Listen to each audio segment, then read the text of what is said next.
Bonjour à toutes et à tous et bienvenue dans mes recettes à 10 balles. Alors vous le savez, le principe est simple, c'est la promesse d'une recette pour 4 personnes à moins de 10 euros.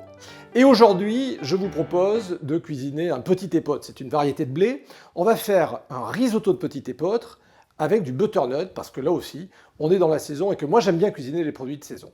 Alors pour ma recette à 10 balles, à moins de 10 balles aujourd'hui, il me faut quoi? Il me faut d'abord du petit épeautre.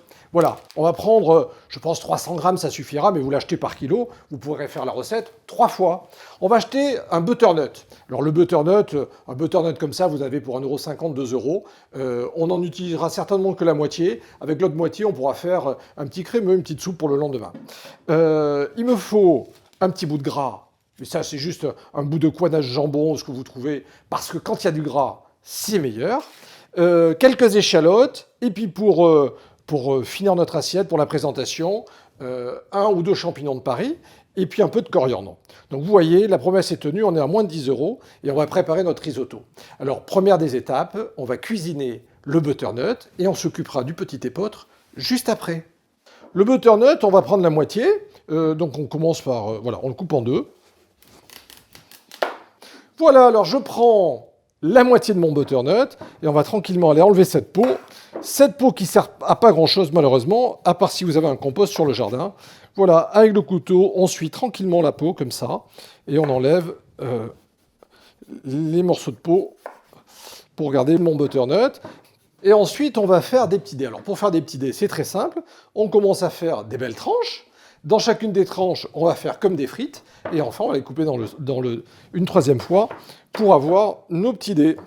Donc on essaie de faire des tranches, voilà, 1 cm à peu près de largeur. Voilà, encore une fois. Après, eh bien, on peut le faire en 2 fois comme ça. On va aller faire des frites. Voilà, pareil, 1 cm de largeur. Voilà. Et puis alors pour voir les dés, eh ben, il suffit de donner un 3e coup de couteau dans le dernier sens. Voilà, comme ça. Et là, vous avez vos dés. Des jolis dés parfaits d'1 centimètre de côté. Et voilà. Alors, j'ai mon butternut coupé en petits dés. Donc, on va le préparer. On va juste le poêler. On va le colorer. On va l'attendrir, le faire fondre tout doucement. Peut-être qu'on mettra un petit peu d'épices pour apporter de la gourmandise. Sinon, juste sel, poivre et c'est parti.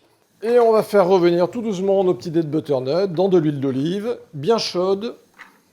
On met un petit peu de sel. On met un petit peu de poivre. On peut rajouter une petite tête d'ail juste écrasée comme ça, parce que ça va toujours apporter un petit peu de saveur. Et on va cuire tranquillement. Voilà. Hop. On va laisser colorer, on va laisser fondre, on va laisser confire, on va laisser attendrir ce butternut. Il faut juste qu'ils arrivent à être tendres, pas trop croquants, c'est pas bon quand c'est croquant. Et puis alors moi j'aime bien mettre un petit peu d'épices, vous pouvez mettre du curry, du masala, ce que vous voulez. Ici je suis sur un mélange d'épices, ça va apporter un petit peu de saveur, un petit peu de gourmandise, un petit peu d'exotisme. Voilà, ça tournicote, ça saute dans la poêle, ça colore, ça grésille, ça fond, ça sent bon, et on sait qu'on va se faire plaisir. Alors, pendant que ça continue à cuire, on va commencer notre bouillon. Voilà, on prévoit une grande quantité d'eau. Cette eau, on va la saler. On va mettre notre petit morceau de gras, parce que ça va apporter plein de bonnes choses. Un petit morceau de carotte. Et un petit peu de persil. Voilà. Donc ça va donner du goût. Et on le met à ébullition. On couvre, parce que ça économise du gaz. Le risotto, on l'aura fait tremper à l'avance parce qu'évidemment, il a passé toute la nuit dans de l'eau. Vous voyez, il va s'attendrir, on va éliminer les petites impuretés et surtout, il va cuire plus vite. Et puis, on va tailler quelques échalotes. Mais on va commencer par faire juste colorer quelques échalotes qui vont donner la base de notre risotto. Voilà, et on va tailler nos échalotes. Alors, vous vous souvenez, on garde le petit bout comme ça, le petit plumeau. On la coupe en deux.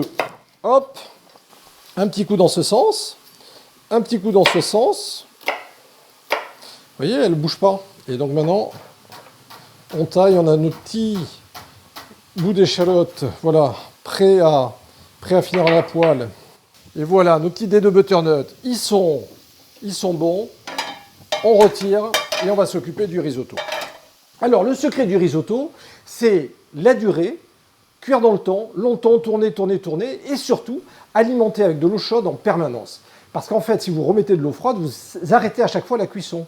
Donc on va avoir notre bouillon qui continue à mijoter. On garde un petit feu doux sous le bouillon pour qu'en permanence, on puisse rajouter comme ça une louche de bouillon à chaque fois et rajouter un bouillon chaud qui ne va pas arrêter la cuisson mais continue à faire cuire notre risotto. Alors pour le risotto, on démarre à la poêle. Allez, une belle rincée d'huile d'olive. Alors on va s'occuper d'abord de nos échalotes. Vous voyez là, l'huile commence à grésiller dans la poêle.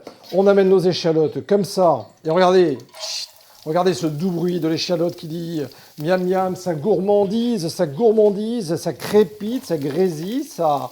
Voilà, la petite échalote, elle va devenir translucide. Allez, on la laisse revenir 30 secondes.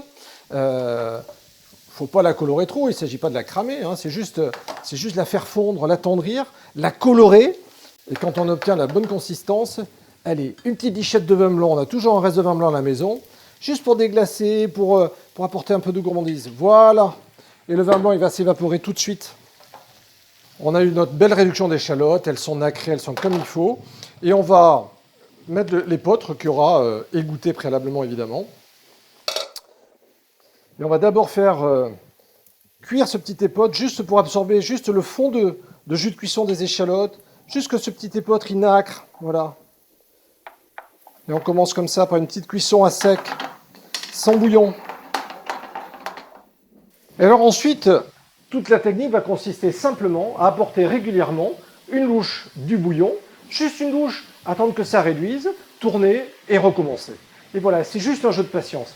Vous allez avoir pour 20 minutes, 30 minutes, ça dépend combien de temps le petit épeautre aura pris l'eau au cours de la nuit. Mais là, on voit que ça commence à sécher, alors on va mouiller. On va mouiller à la louche, comme ça, et on apporte une louche. Une louche de notre bouillon. Alors évidemment, le bouillon, si vous n'avez pas de légumes, vous mettez un petit bouillon de bœuf, un petit bouillon de légumes. L'idée, c'est d'apporter du goût, voilà, c'est pas juste apporter de l'eau chaude. Et donc, voilà, on va apporter de l'eau. Et c'est cette eau qui... petit à petit, va cuire notre petit épeautre. Hein. On aurait pu le cuire dans un grand bain d'eau. Là, on va le cuire comme ça, façon risotto, à la poêle. Et chaque fois, on tourne, on s'assure que ça ne sèche pas. Et on ramène, dès qu'il y a besoin, on ramène un petit peu du bouillon. Et on est parti pour 20 minutes, 30 minutes.